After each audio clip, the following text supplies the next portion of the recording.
Let's talk now to security expert David Otto, who joins us virtually. Good morning, David. Thank you for your time. Good morning. Thank you for having me. The conflict, in spite of efforts to prevent it from going that way, seems to be spreading. Other countries and other places that were not part of it at the start on February the 24th are being drawn in one way or the other. One example is Moldova. There's statelet within Moldova where you have Transnistria, and there are Russians there as well. So are we seeing the slow but inexorable spread of this conflict to other places, do you think? Inevitably. That's very correct. And as you see, and as you said earlier on, that's why the UN Secretary General is quite concerned about the spread of the conflict.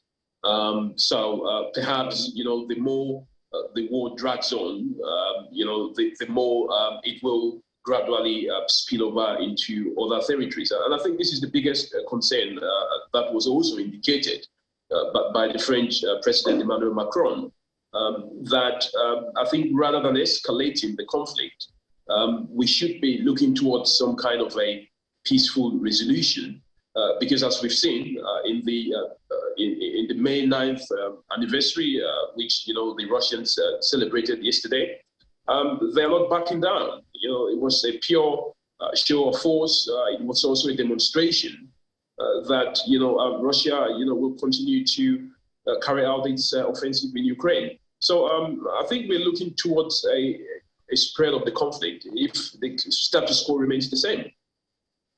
The last time I spoke to you, of course, we did discuss strategy as well. And one of the things you told me then was that there was an attempt to suck a lot of willpower out of Russia, both militarily and economically, by the conflict in Ukraine, which is why the Western powers, NATO and the EU, were pouring weapons and all kinds of equipment into Ukraine to help.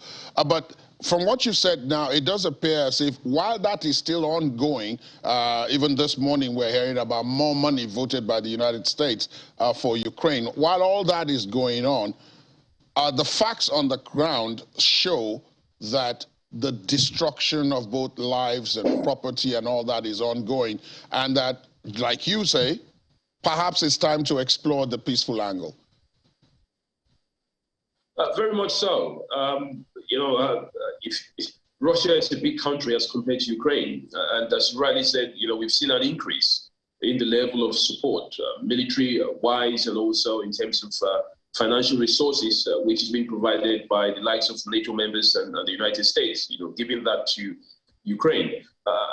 This keeps dragging the war, and then Russia pounces much harder, onto Ukrainian infrastructure, because of course the narrative is that that's from Russia's side, is that perhaps they are targeting areas where arms and ammunition that are being sent from the West are being stored.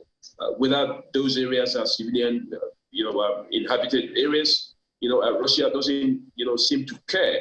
But what is very clear is that the America and the West and NATO, they want to drag this war for a very long time and make sure that it can impact on the finances of Russia, it can impact on its stability, but also on the morale of the troops. Because the longer you fight, the more disillusioned you become. Because of course, then you don't have that strategic victory or that quick win, which you then envisage in the beginning. So this is very complex.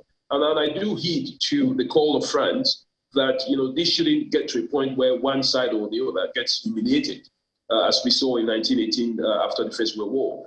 I believe that we can still rescue the situation as it is.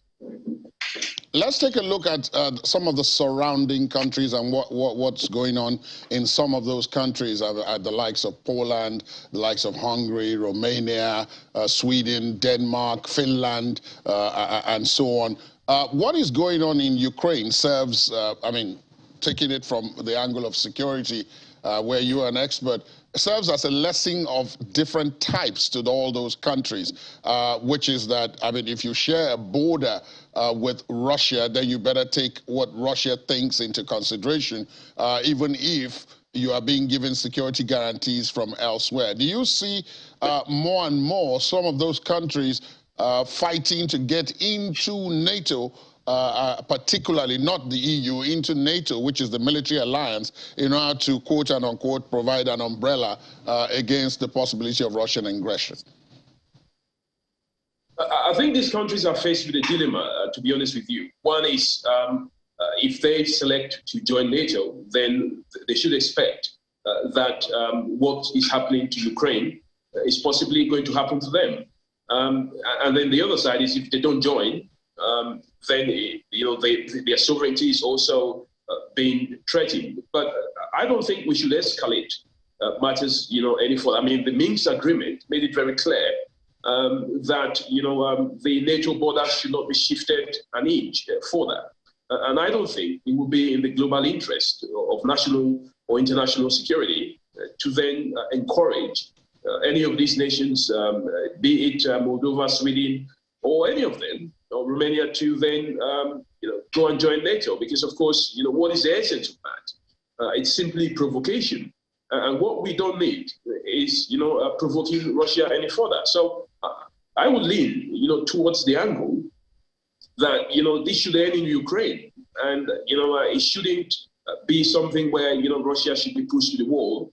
And perhaps, they can then, think about deploying any of their nuclear arsenals. So I think it's high time we understand that, Russia will not take any more encroachment of NATO into any of the territories that, share its boundaries. Before I let you go, I must ask you about yesterday's parade. There were a lot of people. These parades usually, before yesterday, these parades usually are an opportunity, particularly for Russia, to unveil new weapons and what they've been working on.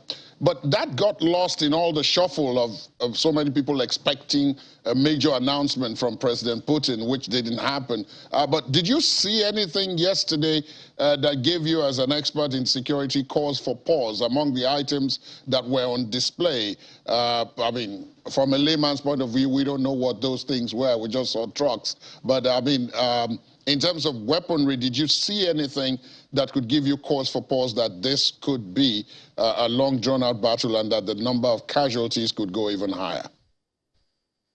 I think what Russia was, displaying yesterday was, what you call a quantity kind of assurance, in the sense that it still has, weapons and mass, and then of course it still has, the military force that could be deployed at any time.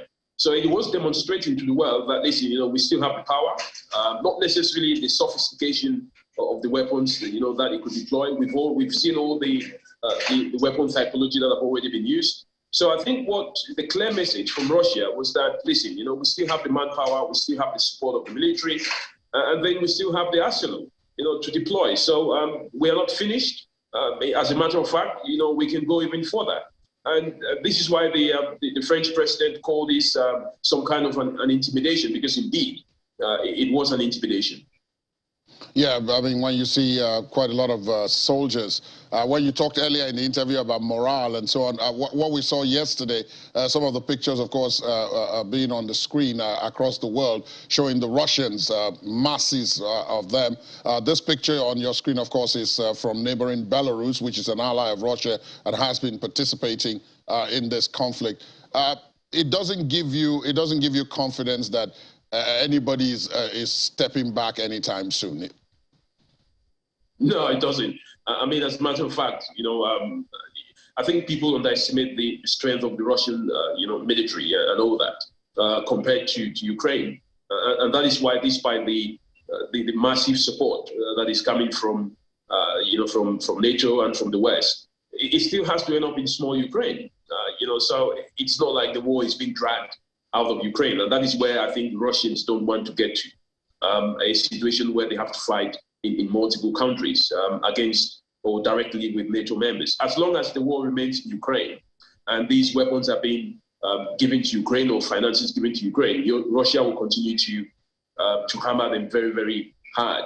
And that is why, for the interest of international security, for the interest of the Ukrainians, and for the interest of Russia, I think we should be looking towards a negotiated settlement. Unfortunately, the UN's wings are clipped because, it does seem to be unable to either convince Russia or convince, Ukraine or NATO members to back down.